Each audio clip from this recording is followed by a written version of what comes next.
নিম গাছ থেকে বেয়ে পড়ছে মিষ্টি রস। স্থানীয়রা রোগমুক্তির আশায় পান করছেন সে রস। এতেই নাকি রোগবালাই থেকে মুক্ত হচ্ছেন অনেকে। এমনকি ইতোমধ্যেই গ্যাস্ট্রিক, চুলকানি, ডায়াবেটিস থেকে মুক্তি পেয়েছেন অর্ধশত মানুষ। সকাল থেকে সন্ধ্যা পর্যন্ত গাছটি ঘিরে উৎসুক জনতার ভিড় লেগে থাকে। এমন এক অলৌকিক ঘটনা ঘটেছে চাঁপাইনবাবগঞ্জের শিবগঞ্জ উপজেলার বিনোদপুর ইউনিয়নের সাধারিটোলা গ্রামের মোহাম্মদ বাহাদুর ইসলামের বাড়িতে। উপজেলার সাধারিটোলা গ্রামে গিয়ে দেখা যায় নিম গাছে খেজুর গাছের মতোই বাঁধা আছে পাত্র। তাতে জমে থাকা রস গ্লাস ভর্তি করে দিচ্ছেন গাছের মালিক বাহাদুর ইসলাম। এই রস পান করতে প্রতিদিন জেলা ও উপজেলার বিভিন্ন এলাকা থেকে ছুটে আসছে নারী পুরুষ সহ সর্বস্তরের মানুষ। তারা বলছেন নিম গাছের রস পানে উপকার হচ্ছে তাদের। অনেকে আবার কিছু না জেনেও পান করছেন নির্দ্বিধায়। খেজুরে যে রস হয় সেই রসের মতো কিন্তু গাছ থেকে কিন্তু রস বের হচ্ছে।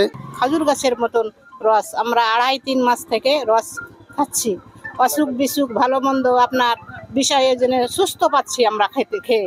বিভিন্ন জায়গা থেকে সকাল থেকে সন্ধ্যা পর্যন্ত এই তারিখ খাওয়ার জন্য মানুষ আসছে এবং অনেকে হয়তো মনে করছে এটি আল্লাহর একটি অমূল্য সম্পদ, এটি খেলে হয়তো মানুষ উপকার হবে। নিম গাছের মালিক বাহাদুর ইসলাম বলেন, গত বছর থেকে গাছ থেকে রস নামছিল। এই বছর বেশি হওয়ায় তিনি পাতিল বেঁধে সংরক্ষণ করেন। নিম গাছের পাতা, কাঁচা ফল, বীজ সবই তেতো, কিন্তু গত কয়েকদিন ধরে তার গলিতে থাকা নিম গাছের যে রস বের হচ্ছে তা অত্যন্ত মিষ্টি।